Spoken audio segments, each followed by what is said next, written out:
G'day, I'm Adam Roberts and welcome to Get Real. I'm on a cooking and barbecue journey to explore and uncover real ingredients, cooking techniques and stories with real Aussie experts to get the most out of my new Firehawk smokers.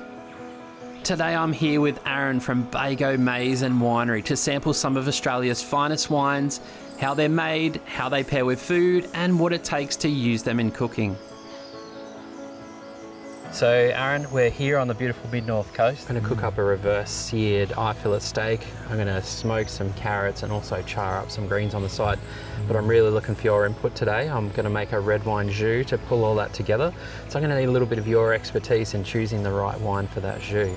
Plenty of grapevines as we can see. What type of wines are produced on the property here? We make a whole range of wines, whites, reds, rosés and fortifieds. For you today though, you're probably going to be busting out some of our nice reds. Let's go check out the vines and see where our wine comes from, shall we? Perfect, let's go. These vines are actually the oldest Chamberlain vines in Australia.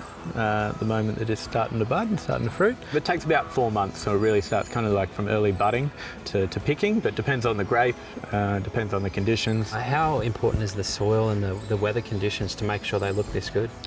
There's a combination of the soil, the weather conditions and also the magic of the farmer and what he does. The real pointy end of the season is when it comes down to near picking. A few days of rain just before picking, you can ruin your reds for the whole season. We've actually had a little bit of that going on. In case you didn't notice, there's been a bit of rain the last few years. Has been. You want a good quality grape, you want the conditions to be right.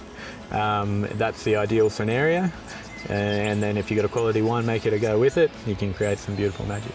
Well, when it comes to pairing a red wine with a nice piece of steak, you want something with a little bit of tannin. The tannin comes from the grape skins as well as the barrel in the winemaking process. So the nice plummy kind of berry flavours in the particular red, the Chamberlain that I'm talking about here, that'll go really nicely in your jus. While the tannin will interact with the protein in your steak and then it'll soften up even more and make it even softer and juicier. How about we go check out these wines and get started with that cook?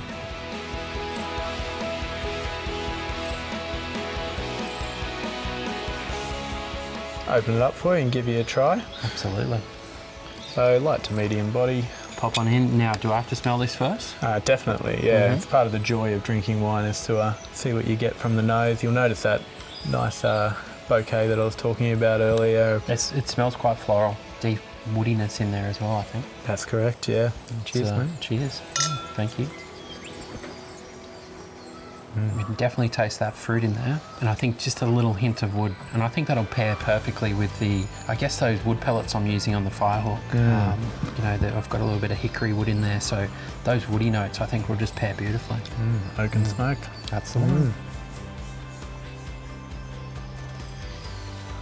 So the process of cooking the steak, I'm going to cut some beautiful Wagyu fillet medallions.